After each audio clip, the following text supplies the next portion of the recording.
My.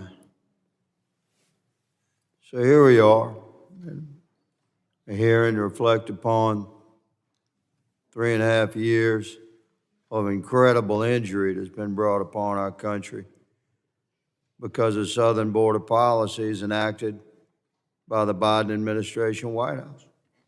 We had this thing under control, man.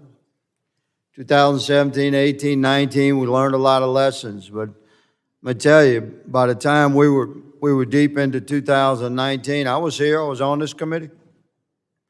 Before COVID, don't talk about COVID in 2020, we'll set that year aside. In 2019, we had this thing under control, America, Sheriff.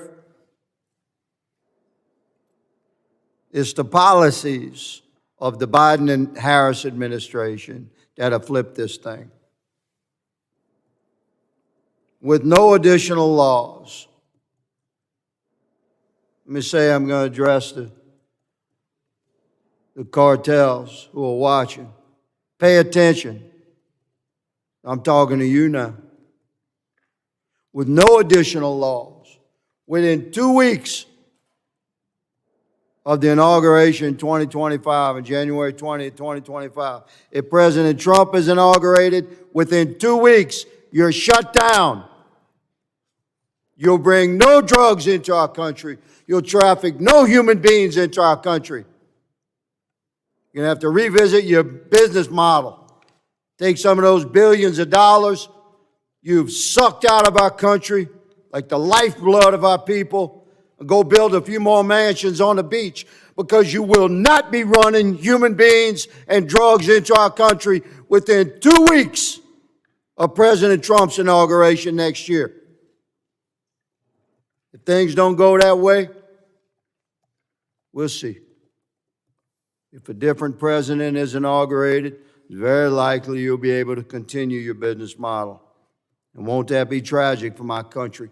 But you'll still have the issues of me and men like me, because I'll be living on your 1 yard line.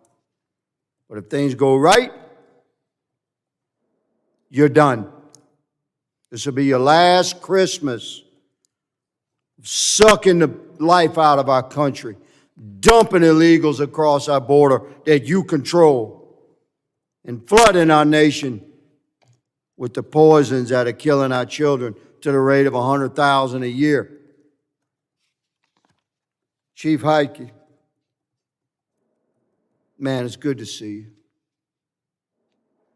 You know, I made it a point in the years I've been on this committee to get to the border. I learned very quickly that I'd have my most productive codels on my own.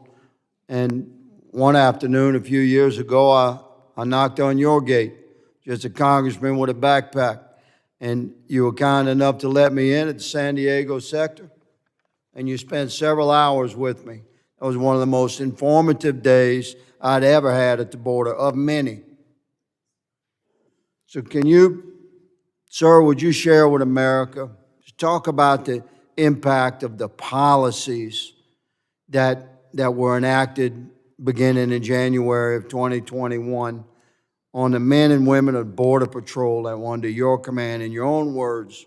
And I will yield sufficient time to you, sir.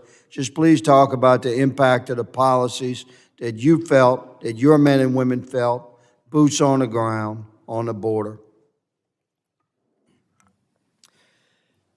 Ultimately, and as I mentioned earlier with the detention and then repatriating people back to their nations, caused a continual release of illegal aliens into our country. As more and more people were released, more and more people came. Basically turned the Border Patrol agents into transport and care and feeding. That's all the agents have had time to do. And they're well aware of what they miss. The zones that have been empty, the vast areas across the border that don't have a presence because they are sitting in detention processing, or they are taking care of feeding people in processing. That constant awareness of what they're not able to do. They're not able to complete their national security mission. That mission is why they signed on to the job. That mission is what they do, and they're not allowed to get out into the field and do that. And that is what is destroying the morale across the Border Patrol. Chief, thank you for being here today. I thank all the panelists. Ms. Moran, God bless you, ma'am. We're sorry for your pain. We feel it with you.